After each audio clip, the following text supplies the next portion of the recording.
In a windswept valley near Ely, Nevada, behind imposing razor wire fences and under the constant gaze of heavily armed officers, several hundred of the West's most dangerous criminals are doing hard time. This is Nevada's maximum security prison, home to killers, rapists, gangsters, the condemned men of death row. And in the deepest, darkest hole of all is the most feared inmate in the state, Patrick McKenna, still wiry and muscular, but dwarfed by the massive corrections personnel who accompany him during any of the rare occasions when he gets out of his cell. You want him to keep moving it, you can just leave it alone. McKenna scoffs at his fearsome legacy and downplays interest in his life. It's a mixture of this persona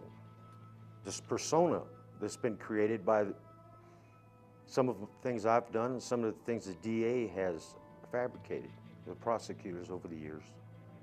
And it's a combination of all that. A little truth, a little not so true. McKenna will never leave Ely alive. He's serving 16 sentences, including 4 life terms, a death sentence, and scores of tacked-on years he will never live to see, the end result of a lifetime of bad decisions. He despises those cons who complain that they are the victims. I'm prepared to pay for the things that I've done. And I've given 38 years of my life so far to that cause and been under a sentence of death for over 20 years. I don't believe in a victim defense. I don't believe in whining about my situation or putting the blame on other people, be it family members, a counselor in reform school who beat me. Maybe I fell down and hurt myself one day. So what? Life is a struggle. People go through life and they pick up wounds. They pick up scars. Some people are lucky and only get a few scratches. Other people are very unfortunate and don't make it. Or maybe they become paralyzed or something. I've been very fortunate. I've survived things that you wouldn't believe. Las Vegas in the 70s was a city struggling to find its way. Mafia families still secretly controlled several casinos and held sway with politicians and labor unions. Union violence wasn't uncommon.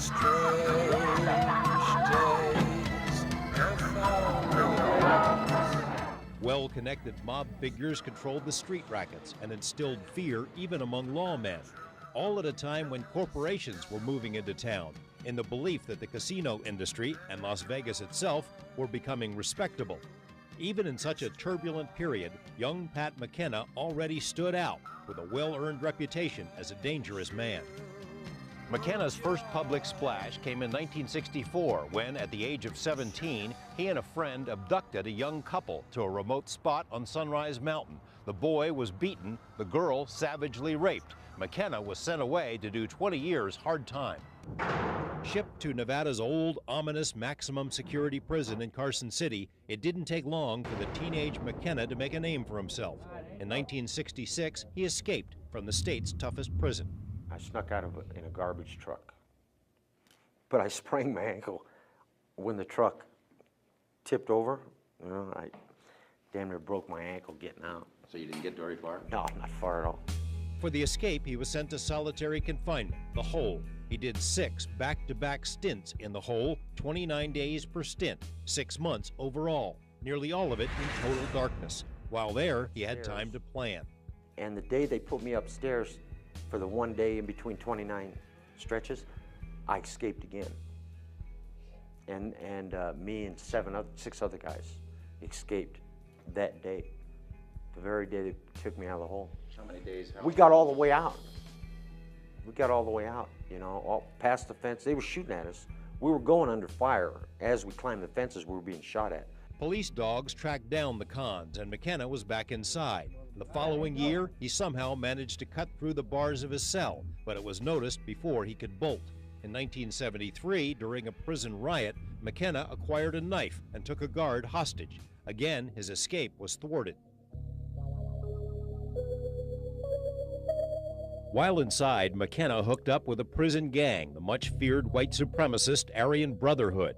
In a prison interview in the early 80s, he hinted about his affiliation. Prison, especially a maximum security prison, you're always going to have cliques, violent episodes, prisoners against prisoners, the weak getting vamped on by the strong. But how much is contained depends upon the type of administration. In my early years, I was involved in prison gangs. Sometimes it's a matter of personal survival. Sometimes it's a matter of pure criminality. Back then, the prisons were different. They weren't constructed like this. They were big open yards, guys milling around, a lot of freedom inside the walls. All the administration cared about was don't escape, don't breach the walls. What went on inside the prison was our business. That makes for a situation of, you have to control the situation. You have to control that to control your life, to make sure you not only survive, but while you're there, you're doing as good as you can. Despite his gang affiliation and the escapes, McKenna was paroled in 1976. 5 days after being released, he went to carry out a murder contract and ended up raping the girlfriend of his target. His parole was revoked. And even then, when I was out, I was doing prison work. My head was in prison because when I got out of prison, I had things I had to do for the crew. There was money to collect, there was vengeance. I was an enforcer. There were things that needed to be done. In 1978, after serving out the remainder of his sentence, McKenna was released again, but wasn't out long. He dutifully carried out another gang contract, although his victim survived, and he was busted for assaulting 2 women in a Las Vegas motel. On the night he was convicted for the assaults, he was taken to a cell at the Las Vegas jail annex, the place where he would earn his greatest notoriety. The prisoners themselves have revolted up there. There were shots fired. There are 2 dead bodies in the jail. More on that when our story continues.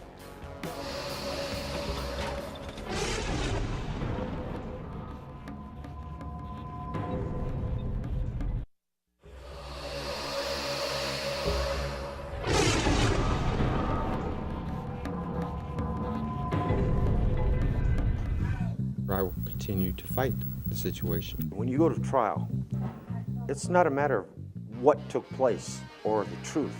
It's a matter of the prosecutor forming his lies and the defense forming their lies.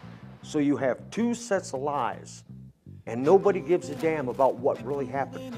Pat McKenna has had decades to form his opinion about the justice system, with hundreds of court appearances as both a defendant and as his own defense attorney. Although police suspect that McKenna has killed at least 4 people, he's on death row for a single murder, one that occurred inside the Las Vegas City Jail Annex in 1979. I was in a bad mood. Real bad mood. He had reason to be. On January 5th, 1979, McKenna was convicted for sexually assaulting 2 women. He was returned to his cell at the then notorious jail annex at Las Vegas City Hall. He got into an argument with his cellmate. The cellmate was found dead the next morning. There are conflicting accounts about the reasons for the murder. Some say it was because cellmate J.J. Nobles would not perform a sex act on McKenna. Others say it was an argument over a chess game. McKenna has never been willing to tell his side of the story because he's never been willing to take the stand in any of his trials. Now, though, he's ready to talk. There was this little crew, 4 or 5 guys, that were wannabes.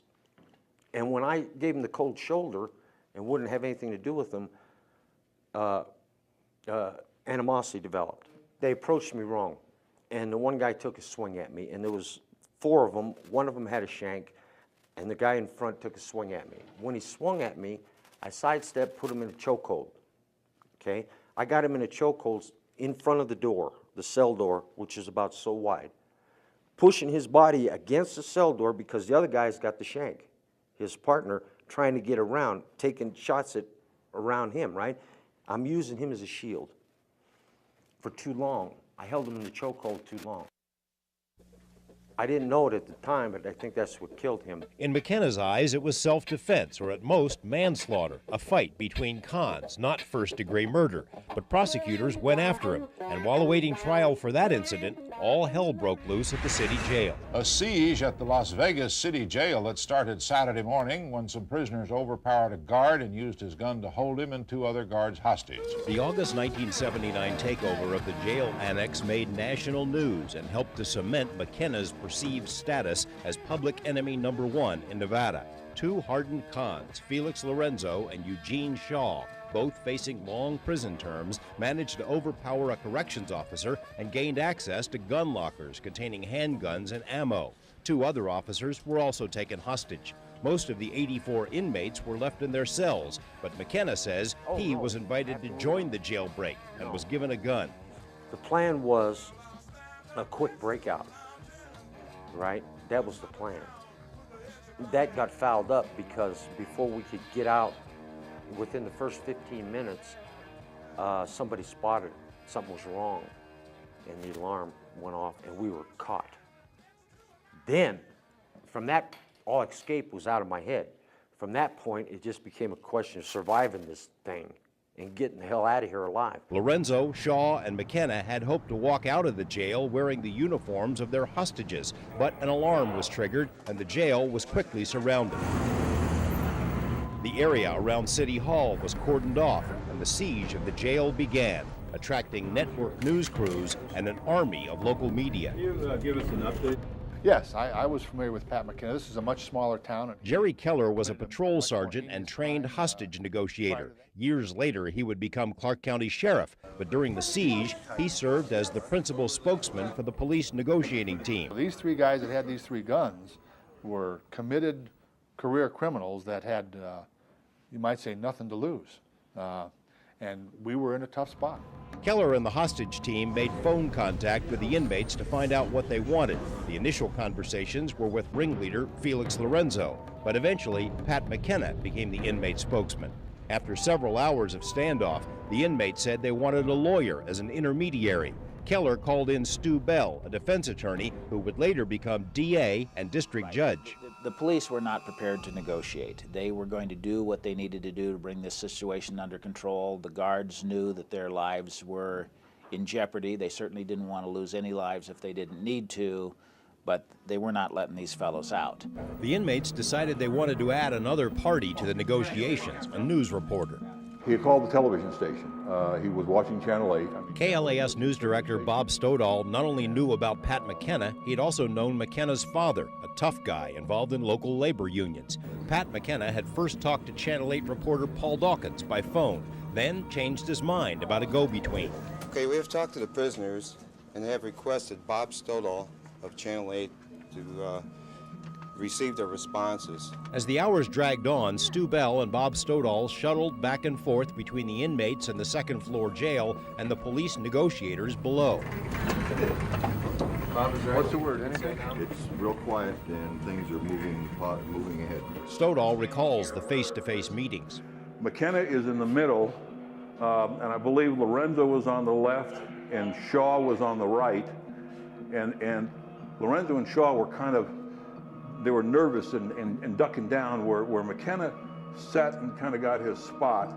And my focus was really on McKenna to and I saw the other 2, but they're always bobbing and weaving. But my eyes stayed right on McKenna. He was in charge, he had control. He told them to calm down, take it easy.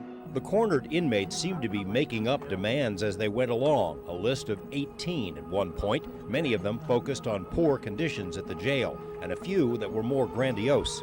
McKenna and his crew started by asking for a helicopter and money and some of these other things, and our instructions were just kind of play along with them and say, hey, I don't make the decisions, I got to take it back to Keller, he'll tell you. But of course we knew that the answer the next time we came back was no, there's no helicopter, and then they'd move to a car or a bus or something less, and pretty soon at the end they just didn't want to get shot. The snipers had a green light to take them out, take out the criminal negotiation side, McKenna, Lorenzo, or Shaw. At any time there was a danger or threat to either one of those third-party negotiators. Police believe the inmates wanted the face-to-face negotiators because they hoped to grab them as additional hostages. In the early going, Felix Lorenzo had vowed to kill the hostage officers and dump them down the elevator. McKenna, for one, says he wanted things to cool down. And then across the street was a sniper with a red dot on my forehead. Yeah, while we talked, you know. But I told him much the same. We're just trying to get out of this thing alive, you know. But by that time, the thing had deteriorated to a... Once this list is resolved, and if they have any more, we'll probably get those also. After 44 hours of tension, just as it appeared a peaceful end was in sight, guns inside the jail began blazing away. The ringleaders were shooting at each other. The black guy just went crazy and came around the corner and started shooting. When it was over, police found 18 spent cartridges. Coming up, why the situation went sour and how Pat McKenna became the person that he is. It makes him look like Hannibal Lecter out of the movies.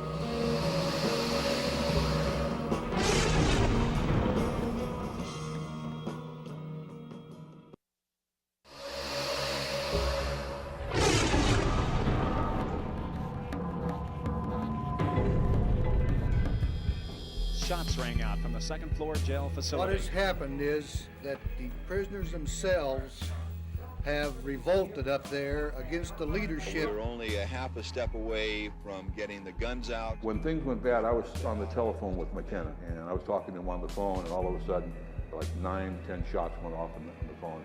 Everybody's froze for a second. After 44 hours, the siege at the Las Vegas jail ended in bloodshed. Confidential reports compiled afterward by Metro have analyzed what happened. Lorenzo began moving along this track.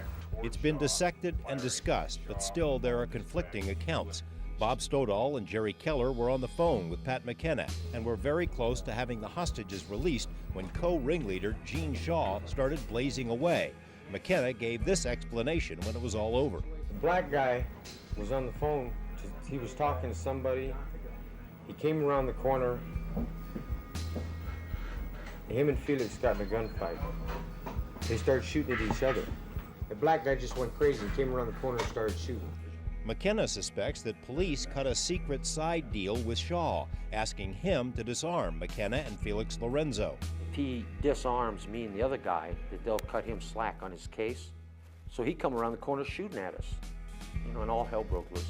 Police say Shaw was worried that Lorenzo might execute the hostages, and that's what set him off. Jerry Keller thinks the cons mistakenly believed the cops were breaking in. The compressor of a water cooler on a wall on the other side of the jail clattered as those old compressors did. And the 3 hostage takers, Shaw, Lorenzo, and McKenna, were sure that that was a SWAT team trying to burrow through. Got into an argument, a gunfight ensued. In all, 18 shots were fired, most by Lorenzo and Shaw in a running gun battle, although it's believed McKenna fired at least 2 shots. In the end, Shaw and Lorenzo were both dead. One of the hostages was wounded in the hand, and McKenna was hauled out of the jail naked but alive. The televised imagery seemed to confirm his status as Nevada's most dangerous criminal.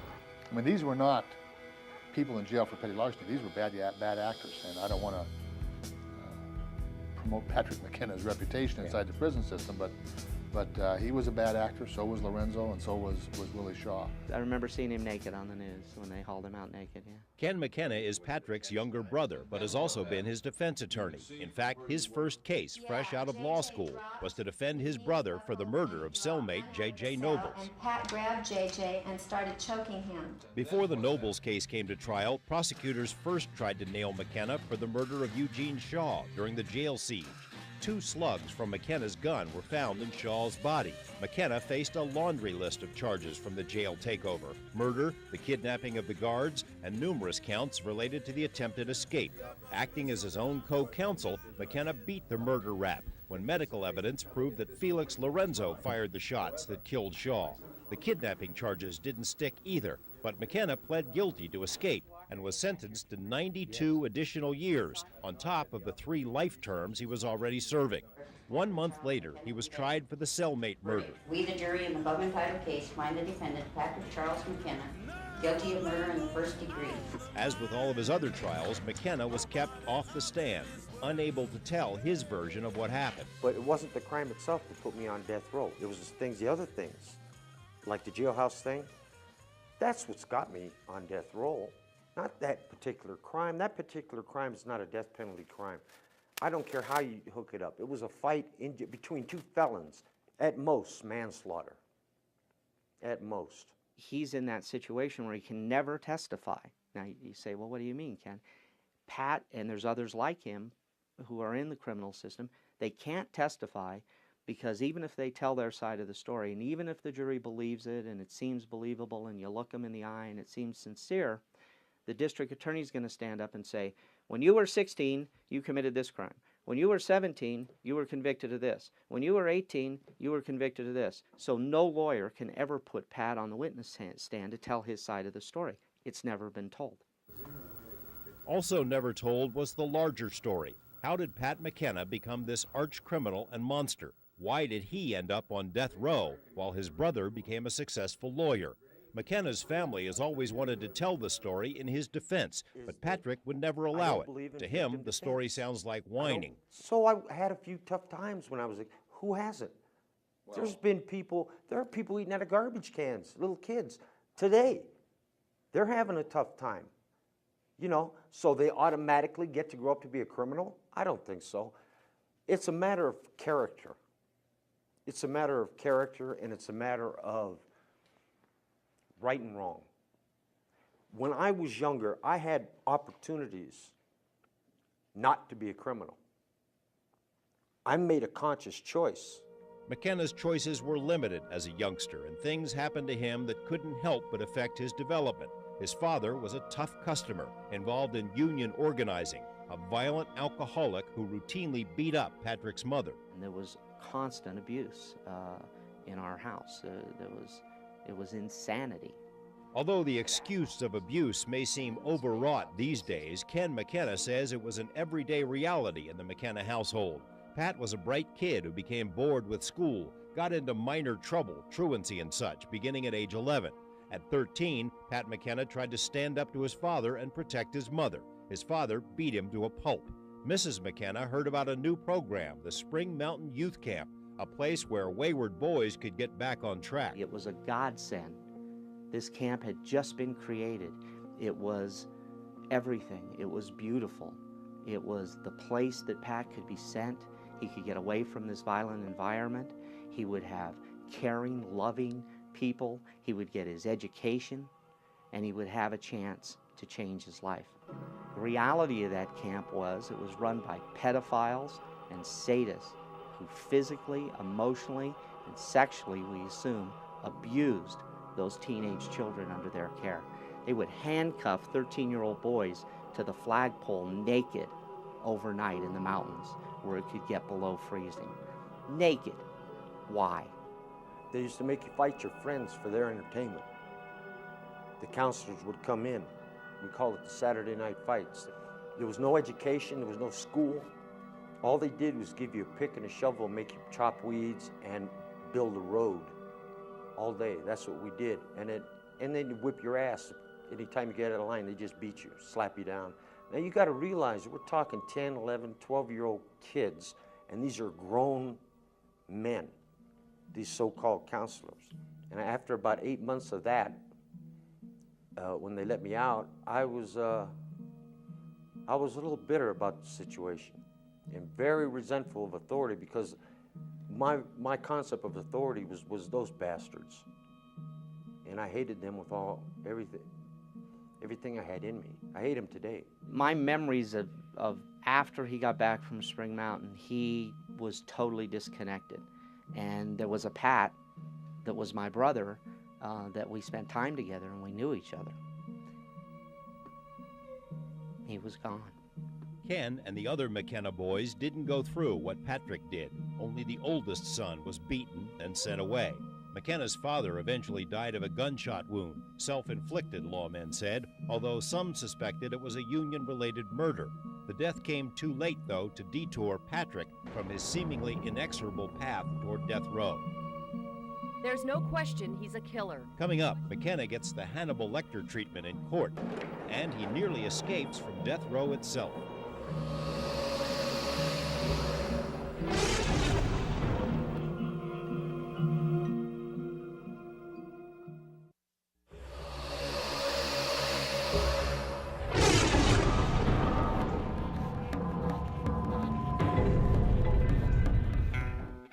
Yeah, I'm a criminal, or I was a criminal, big time.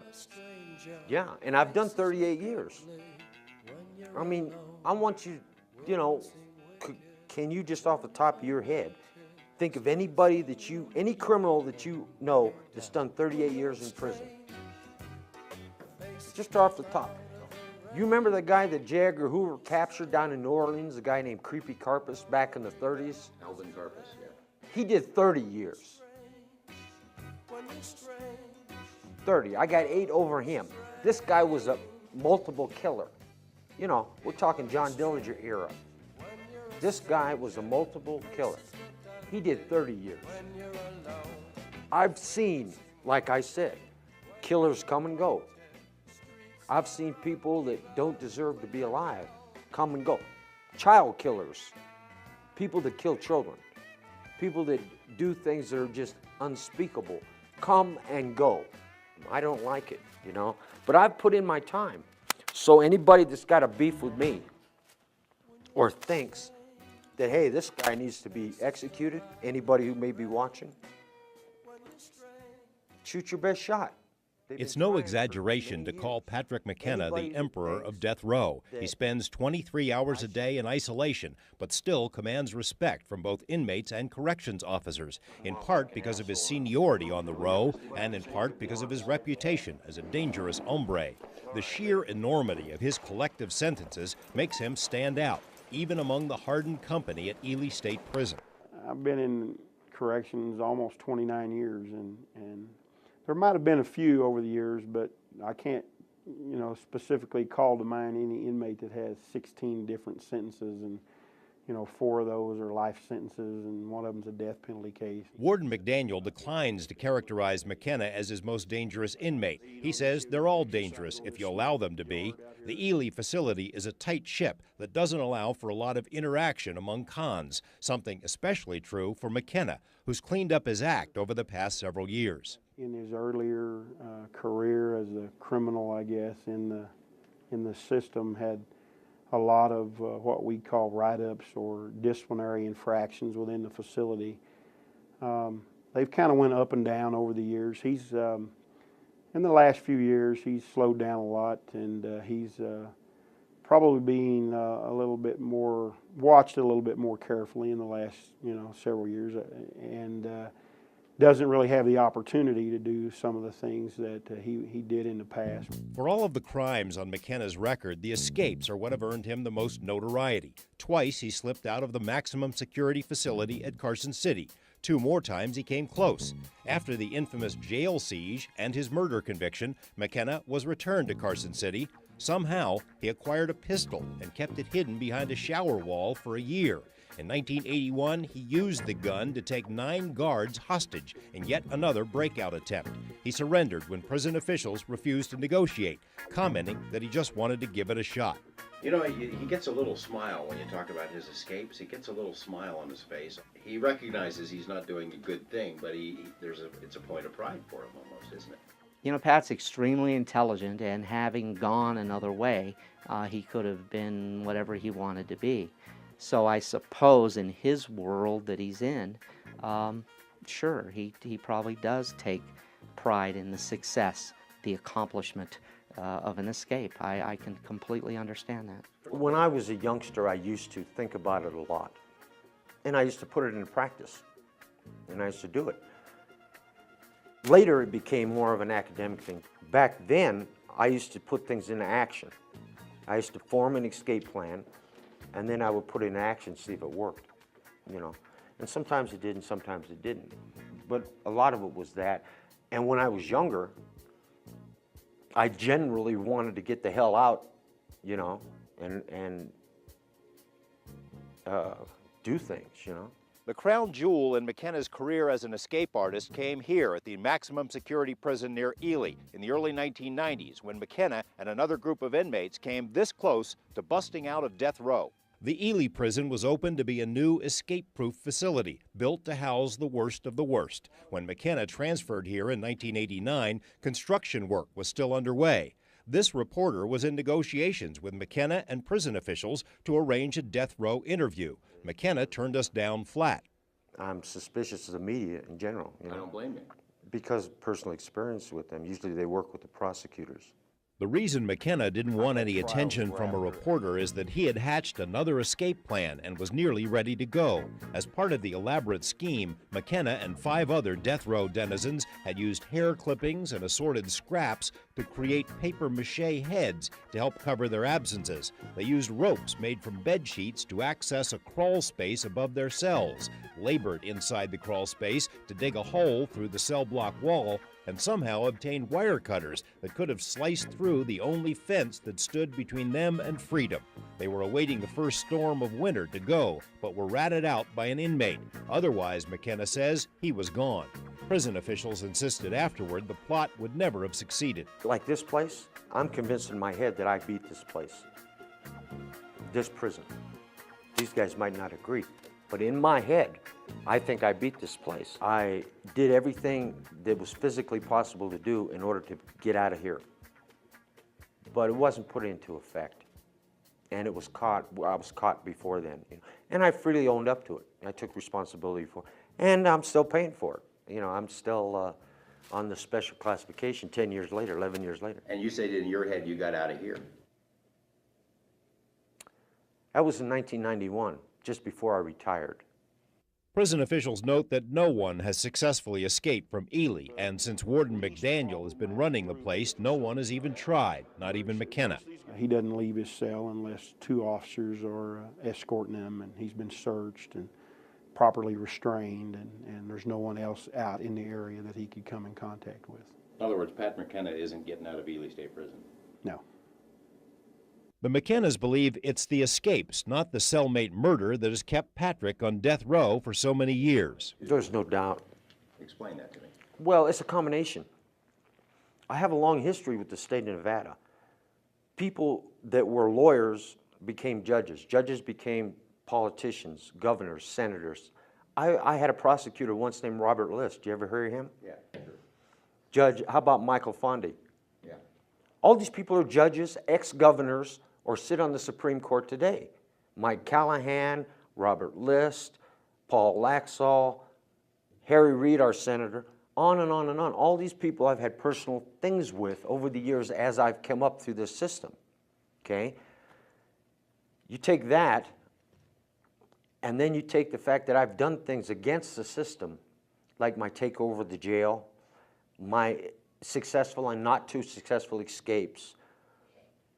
The embarrassment it may cause certain officials, right? You take all that stuff into consideration, and you're going to have a lot of animosity between me and the state of Nevada in general. I piss them off. I make them mad time to time. Pat's theory is that these escapes serve as an embarrassment to the system, and that's why they want to put them away. What do you think about that? I think that's absolutely true. You know, Pat, in many levels, is an embarrassment to the system. There's also a lot of guilt regarding Pat, and there are people who do know that what happened to Pat at Spring Mountain and other places, and the way the system handled his particular problems, which weren't serious initially, that they are guilty.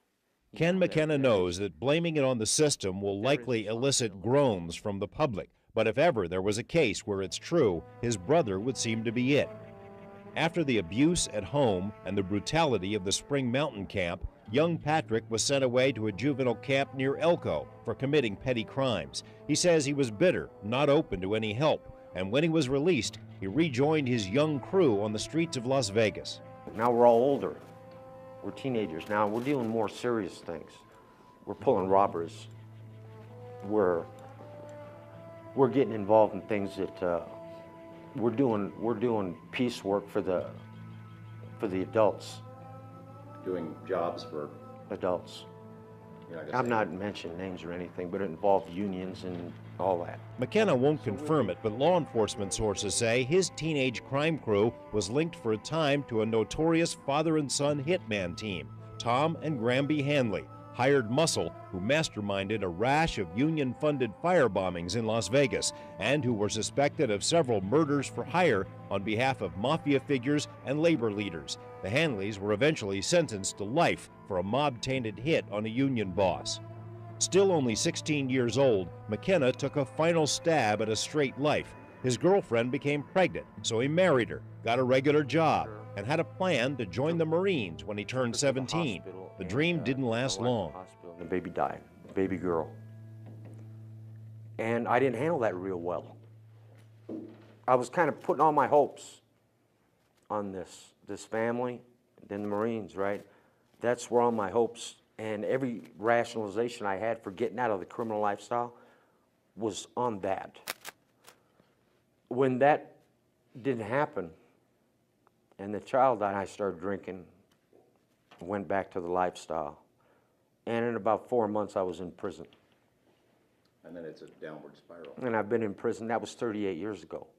And I've been right here ever since. McKenna has committed terrible crimes, but in his view, he's never hurt a truly innocent person, only those already caught up in the criminal lifestyle.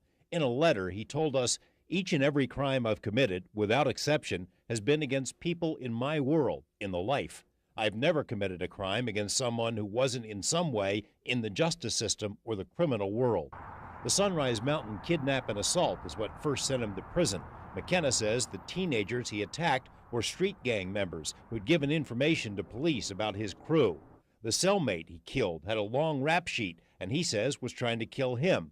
He notes he never harmed the hostages during the jail takeover or during any of his attempted escapes, and various co-conspirators have testified that McKenna was adamant about not hurting anyone. The people he attacked during his brief periods of parole were all criminals, he said, drug dealers and others who were in debt to McKenna's gang associates still on the inside. It's not an excuse, McKenna says in his letter, just an explanation. I'm not a serial killer. I'm not out there on the streets stalking people and killing people for my own perverse pleasure.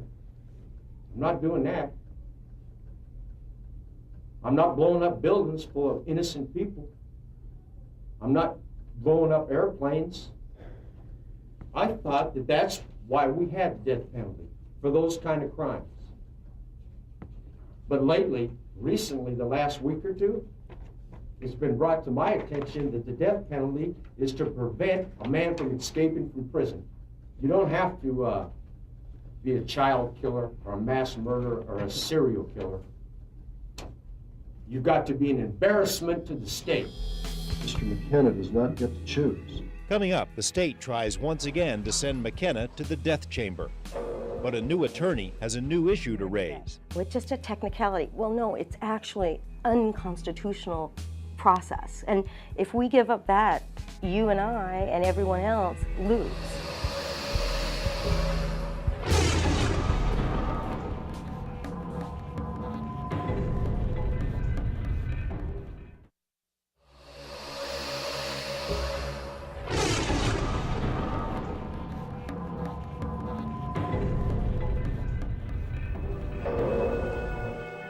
This is the room where prosecutors hope Patrick McKenna meets his end, Nevada's death chamber, where convicted killers are strapped down and injected with a lethal cocktail.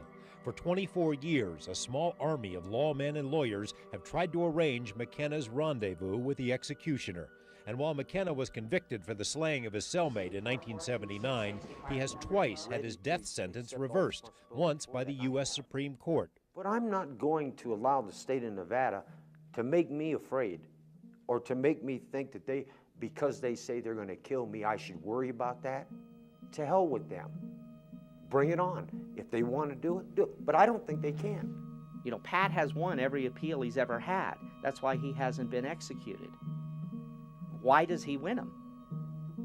Because they make mistakes. Well, they're not just casual mistakes. They're errors in the process of justice. They shouldn't make those mistakes. Why do they make them? Because they don't care. They want the conviction. Opening statements began today in the penalty trial of Patrick McKenna. Of all Patrick McKenna's court appearances, the most surreal was the last, the 1996 sentencing retrial, his third for the same murder. Security was unprecedented. The courthouse was surrounded by officers, dogs, and a helicopter. Inside, SWAT officers checked the courtroom, then stayed for the proceedings, armed to the teeth. Everyone who entered the building had to be screened twice, and McKenna was transported to the trial in a wheelchair with blinders on his eyes, mitts on his hand, 2 sets of chains, and a 50,000-volt stun belt around his waist. The measures were taken not only because of McKenna's prowess as an escape artist, but also because of rumored threats issued by the Aryan Brotherhood, McKenna's one-time prison associates.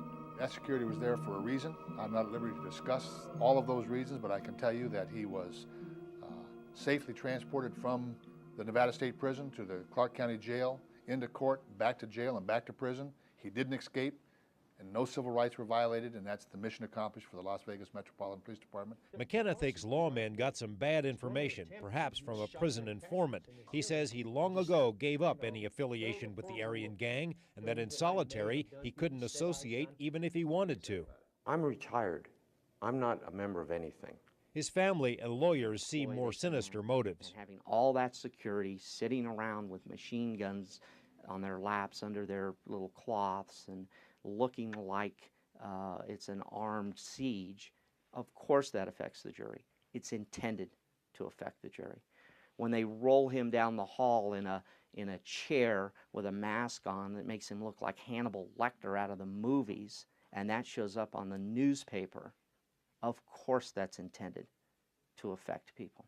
The prosecutor, I think, is going to attempt to use shotgun tactics in this hearing and just, fill the courtroom with things that I may have done, people said I'd done. If I were to tell you that this woman testified about being brutally raped and sodomized and beaten with beer bottles and kicked in the face and beaten with rocks and threatened with firecrackers and beaten with a stick with nails in it, wouldn't you agree that that offender needed to go to a maximum security prison? Patrick told me to take my clothes off and that he was gonna have sex with me. And if I tried anything, that he would kill me. And he killed or badly injured somebody else. There would be no one on this earth more conscience-stricken than that family. The lead prosecutor in the '96 hearing was Dan Seaton, a longtime nemesis of McKenna's and one of the toughest prosecutors in Las Vegas history. Seaton relentlessly recited McKenna's life of crime for the jury, a kitchen sink assault. The DA's office believed then as now that McKenna's overall record warranted the death penalty. He was in custody and killed another inmate. If there is a poster child for the death penalty, that's it. I mean, if we can give somebody life without and they still are a threat to other inmates or guards or nurses that work, life without then becomes still a dangerous sentence. The proceedings marked a first for McKenna. He still wouldn't take the stand to explain his version of the jailhouse slaying, but this time he reluctantly allowed the jury to hear the story of his life as outlined by members of his family. The defense portrayed McKenna as a product of his environment, a creation of his own father. With a belt, with his fist, with any object that was close by. Today he wouldn't have got away with this. He'd have been stopped earlier. And Pat wouldn't be where Pat is. McKenna said afterward that okaying the painful testimony from his family was among the toughest things he'd ever done. Public defenders Pete Laporta and Nancy Lemke unloaded their own emotional onslaught as they pleaded for McKenna's life. Patrick Charles McKenna will die in Ely State Prison. He will leave Ely State Prison in a pine box. That is what we do know. The question is, will God decide when, or will you? Even though he didn't testify, McKenna was allowed to address the jury and to do something he'd never done before. I'm going to do it now, and I'm not going to be phony about it. I'm going to talk to you honestly, and I'm going to talk to you frankly, and I'm going to talk to you straight from the shoulder. Please do not let them execute me. They're doing it for the wrong reasons. They're using me as an example. Think about it. That's all I'm asking. Think about it. Don't be overwhelmed by the propaganda and the smoke screen. And I ask you straightforward, honestly, not to execute me. And listen, I know this has been awkward for me and probably for you, and I thank you for your patience. Thank you. You want to live? Whose choice is it? Mine or the state? Is it my choice?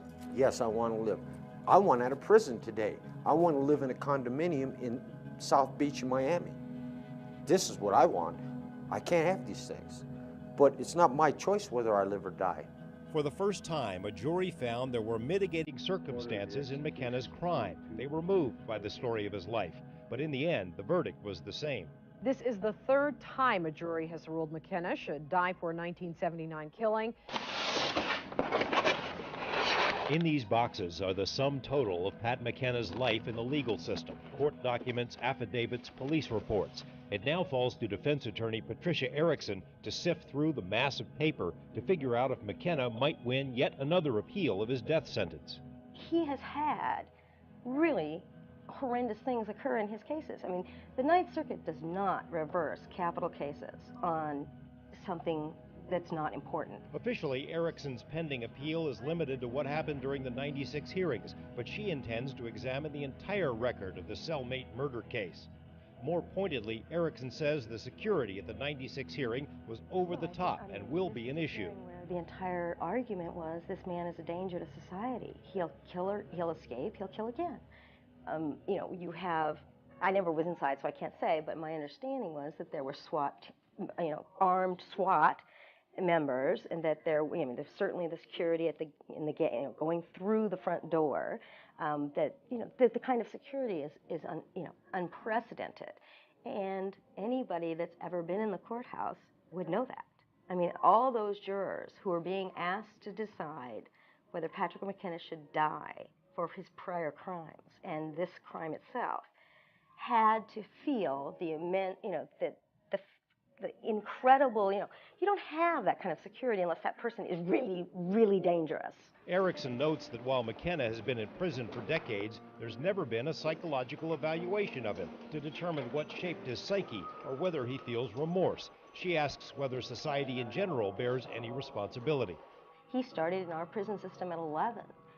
We put him in, you know, horrendous situations from his early childhood on. I mean, he is a product of our prison system, and we need to take responsibility for that. Not even his family would argue that Pat McKenna is an innocent victim, but some whose lives have intersected with his wonder if death is the appropriate remedy. This is not an issue of sympathy for Pat McKenna, but clearly this is somebody who almost from day one really didn't have much of a chance. I don't want to say he was predestined, but everything just was in order for him to be in trouble all of his life. Death, I don't think so. He has done bad things, but it's not all because of who he is. It's because of how he was treated. And the bottom line is, when it comes to his death penalty sentence, it's unnecessary. It's not necessary to execute Pat McKenna. Since then, 1961, there has been no executions in the state of Nevada that have not been voluntary. You know, legal suicide, every execution has been a guy just giving up and legally committing suicide. There's never been.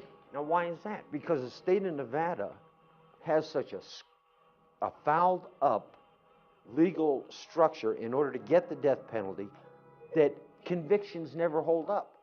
They're overturned, they're vacated, or you drag them through the court for 20 years.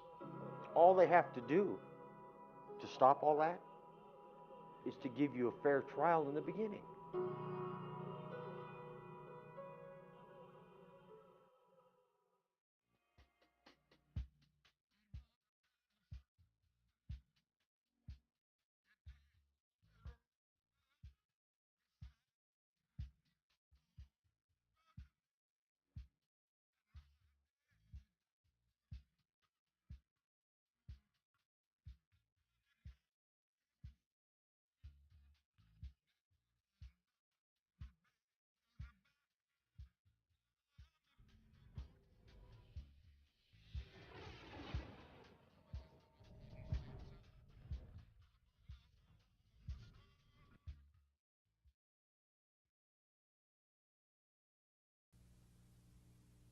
Mm-hmm.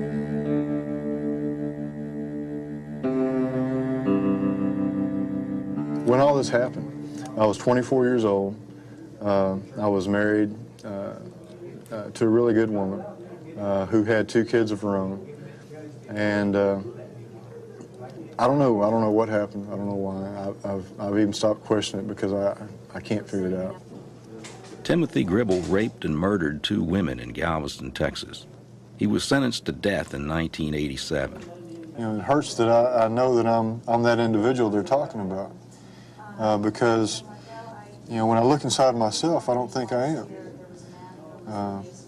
I see myself as just who I've always been and perfectly normal. In my mind, I don't think I'm capable of those things, but obviously I was. I grew up middle class. I had every opportunity offered to me in the world of education, of employment, of community. And so it's not like I can fall back and say, well, I was underprivileged or I was in a bad situation. I wasn't. Most of my life was working for my father, who owned a full-service service station. And I used to like to go out and be around the people, you know. I'd pump the gas in cars, you wipe the windows, you talk to people. And I got really well, or good, at communicating with people. You know, hi, how you doing? And I enjoyed it. I look forward to going to work. I've got 2 sisters and a brother, all older than me. I'm the baby of the family. In the 12 and a half years I've been here, my brother's been up maybe twice. He's coming back from execution. You know that there's somebody who's supposed to be executed? No, I didn't know nothing about that. Sure did. I didn't know that. They getting ready to kill them every day. People in Huntsville talk about the executions? Not really. Well, I haven't really been around nobody that talked about it, really. Why do you think that is? I don't know. I really don't know. Just like I said, you do the crime, you pay the fine. The citizens of Texas are pretty outspoken that if you do crime in Texas, you're going to spend penitentiary time. If you kill somebody in Texas, if you commit capital murder, you will be executed in Texas. Every day, inmates are released from prison with $50 and a bus ticket voucher. First time I ever been in trouble in my life, and they give me 18 years. So. What were you in trouble for? Burglary. I was sitting there for a DWI, and they hard on DWIs. It's like murdering somebody almost. I was in there for robbery, you know, kind of took a lot of dope at the time, you know, and just went to robbing folks, you know. Shouldn't have done that, but I was young. Got in a fight with a kid, a 16-year-old kid, so they gave me 5 years on it. The guards, some of them, most of them, you know, they try to give you a hard time. You just got to learn to deal with it, you know. I was on Ellis 1 where death row is, and it's wild over there. I mean, I wouldn't wish it on my worst enemy. I got the execution date for March 15th. And 45 days before my date, they moved me to solitary. Solitary is pretty much a punishment wing. There's no radios, there's no televisions. So it's hot all the time. A lot of noise because it's usually the troublemakers that are housed on solitary. I felt it was almost like mental torture to take a man who you've told we're going to kill you in a month and a half, but in the meantime we're going to put you in solitary confinement and isolate you from everything you've ever known down here in this life and make you listen to these people banging, hollering all the time. And it's pretty hard to cope with. This is the way the system works. It is, well, it's a tough system. I mean, these people are put in here for doing something on the street that put them in a situation where they have to be incarcerated. It's not a situation that I would, by any stretch of the imagination, would call it to be a cruel or inhumane system. I got a visit twice a month. My mom, bless her heart. She come down like clockwork twice a month. I told him not to come. I just did my time. It's better. It's better without visits to me anyway because it makes my time hard. Once they leave, I'm sad, you know. So I'd rather did it like I done it. That's the worst part of doing time, being away from your family. I don't take anything for granted. especially the little things of being able to open a door, you know, of going to the bathroom without somebody walking by your cell. You know, there's no doors in this place, there's no privacy. Just a simple touch of somebody holding your hand or a hug from a friend. These things that people do every day and just totally take for granted. A close companion to talk to. Where I'm at now, I have no one to talk to. If you don't have something outside of you to look at, then you go within and you daydream, you fantasize, you think of better days, what ifs. What do you dream about? Freedom. What does any prisoner dream about? Walking out these gates. Now I'm going home. I'm gonna be with my babies. Yeah, I'm waiting on them to come pick me up. They should be here soon. I'm going back to Dallas. Got a few kids I got to take care of. You know, it's time to, you know, straighten my life up, fly right. First thing I'm gonna eat, I'm gonna go eat some red lobster or something. I'm gonna go eat some real food. This place ain't for me. Bye-bye, Huntsville. See you later.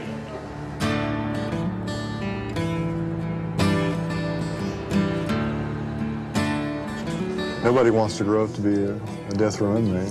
Maybe I didn't appreciate what I had, or how easily it could be all taken away.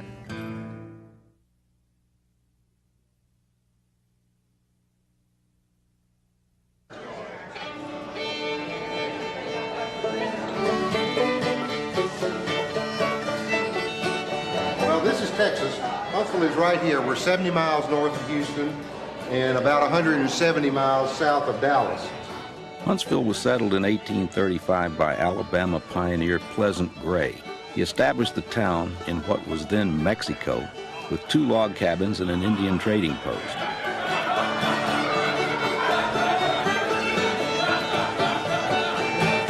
Now, Texas is the only state that people always report to you how many generations they've been here with pride. I'm proud to say that I'm a Texan.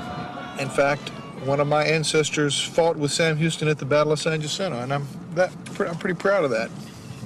She's one of Sam Houston's great. Just one great. Just one, great. I'm not that old. Well, here. Huntsville's favorite son, General Sam Houston, liberated Texas from Mexico in the Battle of San Jacinto and served as the new republic's first president. You've got to lay claim to something, and Sam Houston is really the only thing that we've got to lay claim to. I mean, he lived here, he died here, and we've got him in effigy out there, 67 feet high. He's our boy. How many Mexican soldiers died in this battle? Kim? Over 600. How about Texans? How many Texans, Ryan? 9. Yeah, 9 Texans died.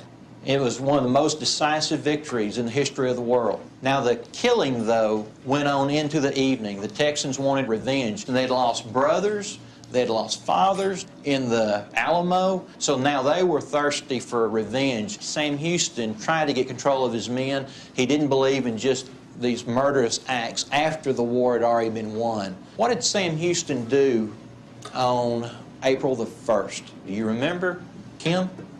He executed 4 men. That's right, he hung 4 men, had them executed because they'd been robbing, stealing, and looting. And it also helped his authority over his soldiers. They knew that when he said something, he was going to follow through with it. How about our prisons today?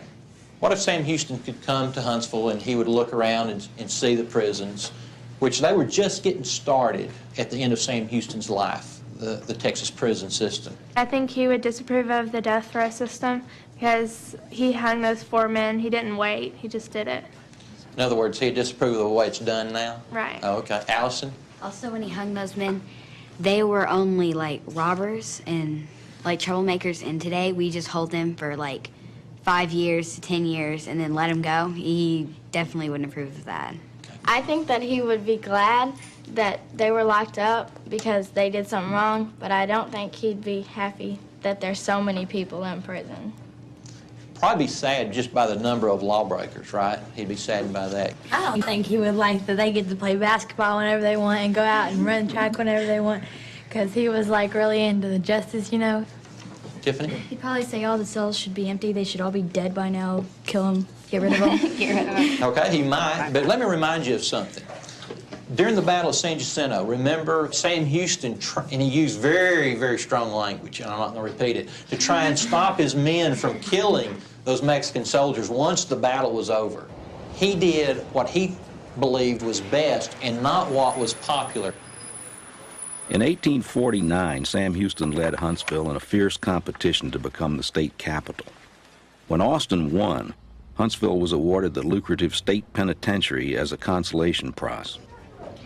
The town's penal history is on display at the Texas Prison Museum in the main square. It is a model of the oldest prison site in the state of Texas.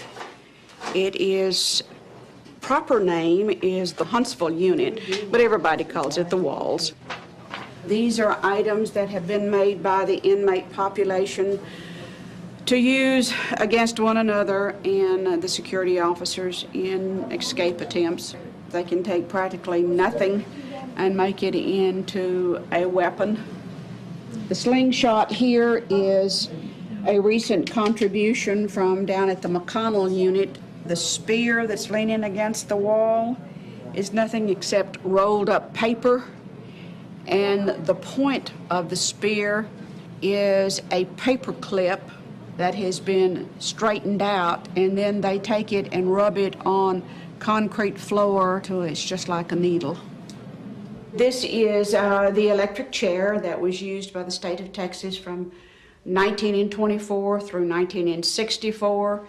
361 men lost their life in this chair during that period of time. After popular support for capital punishment sank to an all-time low in the late 1960s, the U.S. Supreme Court joined the rest of the Western world in outlawing the death penalty. But political tides turned, and America resumed capital punishment in 1977.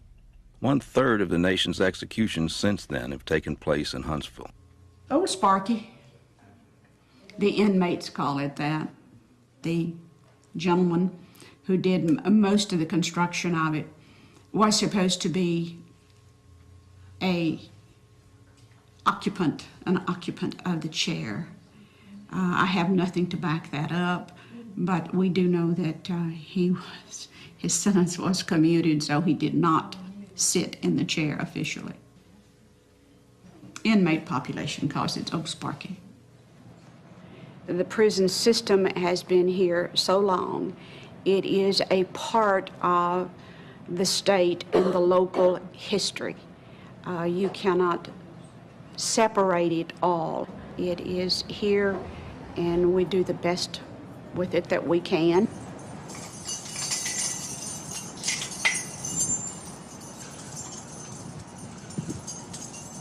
This area right here is known as the death house.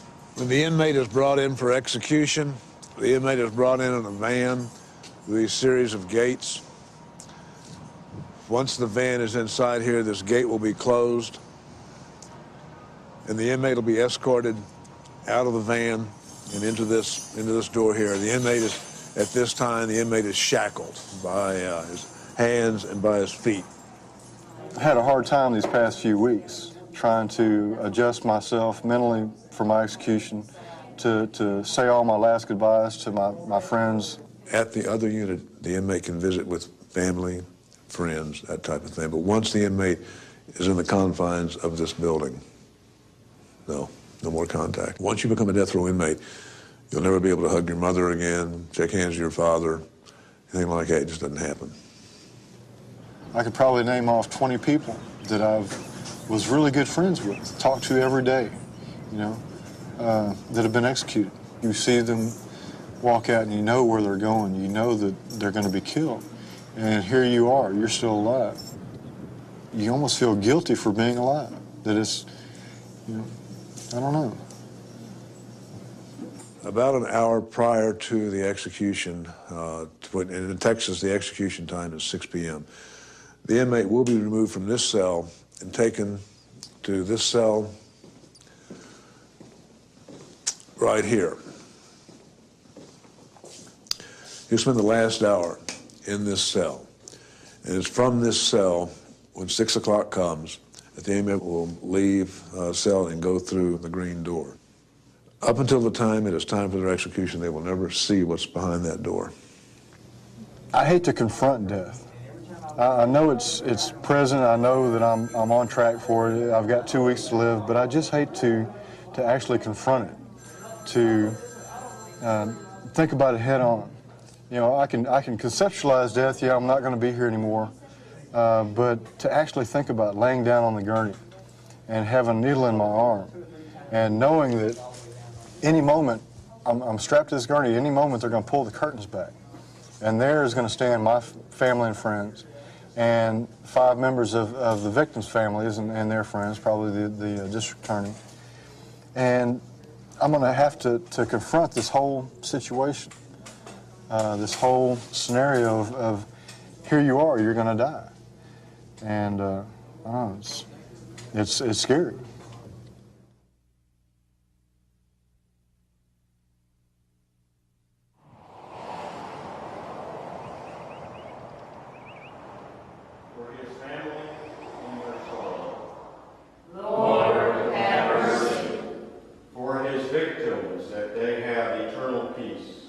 Members of St. Stephen's Episcopal Church hold a special service every execution day.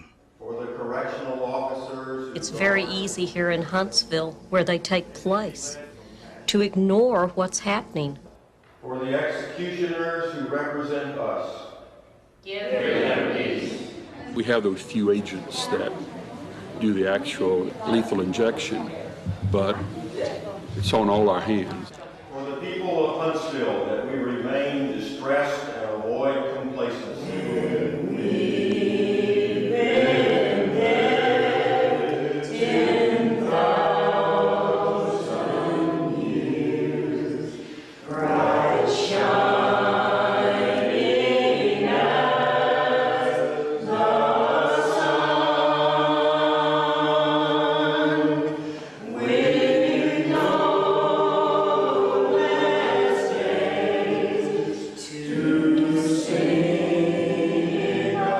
Problem. It's not the people who take a stand one way or another. It's all the apathy in the community. They're blindly letting the state run a system that takes people's lives and they don't know anything about it.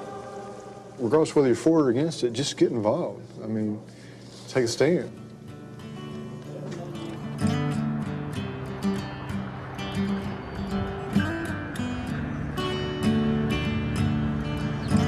Looks like a quiet night tonight. A lot of times it depends upon who it is, how much notoriety he has or whatever. He will be the 12th execution of this year and the 211th since lethal injection began. I don't want my family to be there to witness my execution. That's not the last image I want to leave them with. I mean, they've known me all my life from time I was a baby. They don't need to see me die like that. Now, I need to make one change. The sister and the father are not going to do it. This area right here is where we bring the witnesses in that witness the execution. They'll come down this hallway. I've witnessed executions where the inmate has gone out singing a hymn. And then I've had other inmates who have gone out literally with a curse in their lips. I've had them say, well, I'm not going to say anything for my final statement. And yet, when the time comes, when the warden asks them for the final statement, would give one of the more eloquent speeches that you've heard, you know. I've had them go out praising the Dallas Cowboys. And inmate Gribble, when I visited with him earlier this afternoon, he wanted to, he emphasized that he didn't want anything in the court stopping him from being executed. That's his choice. He's ready to be executed. He made that quite clear. Now, you got to remember that most of these people had been here for a period of time, and they've had time to get ready for this day, which they knew eventually was going to happen. So mentally, they're prepared for it.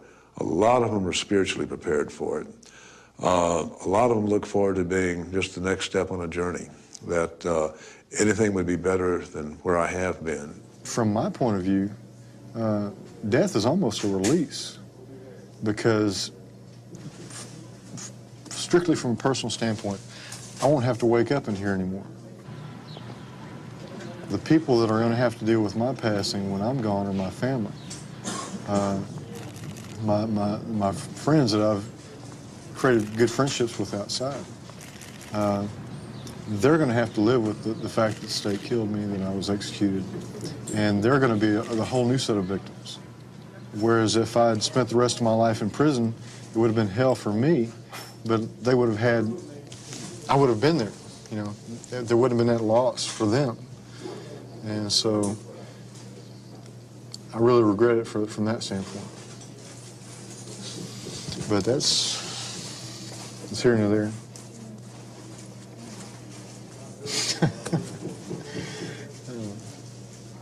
Prison changes people. The condemned person, 9 times out of 10, is a completely different person than he was when he or she committed the crime. I keep it in perspective by knowing that they have changed. I go back and I read the crime itself, what mistake they made to find themselves in a position where they're a candidate for execution. That gives me a balance on the thing, that knowing what these victims must have suffered. I mean, they've all suffered a pretty horrible, horrible death. And even though I get to know the inmate and recognize that he's changed, I never want to get to the point that I overlook what that person did to get there.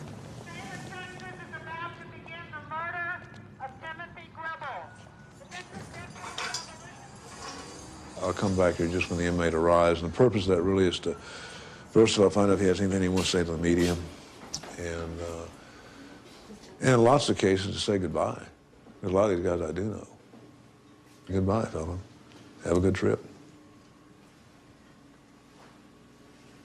Once the inmate is hooked up to the IVs, which come through that little portal there, there's only 3 people in this room. A chaplain stands at the foot of the inmate, and the warden will stand approximately in this position.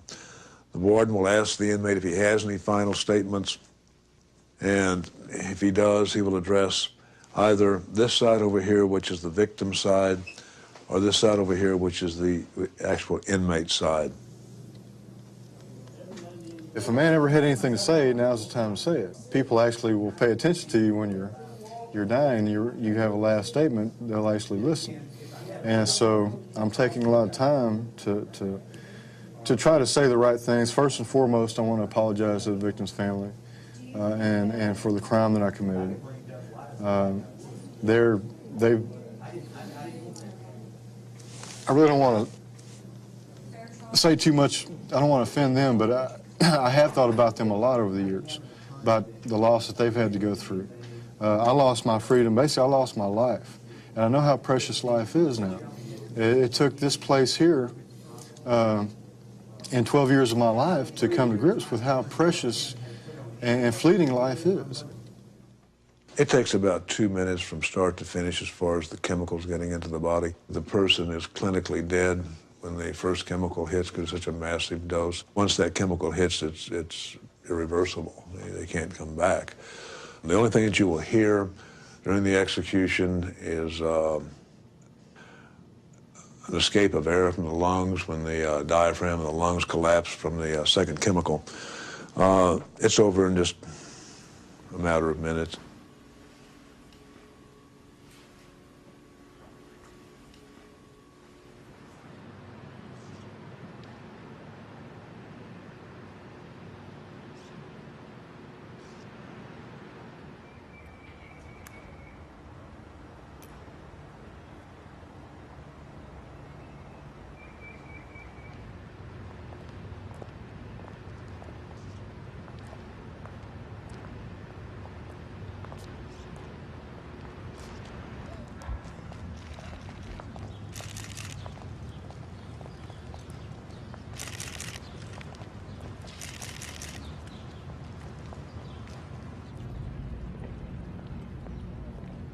There is no way that I can know your sorrow for losing someone so close to you. It was a horrible thing that I did, and I regret it deeply.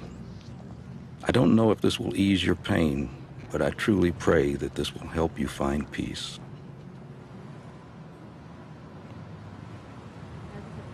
When you live someplace that gets referred to at times as the execution capital of the world, it does give you some pause for thought. The family of those people executed are victims as much as the others. In my view, they're victims of the defendant. The defendant's family are his victims as well because of what they put them through. But people lose a lot. And it's not an issue that's ever going to be black and white and cut and dried.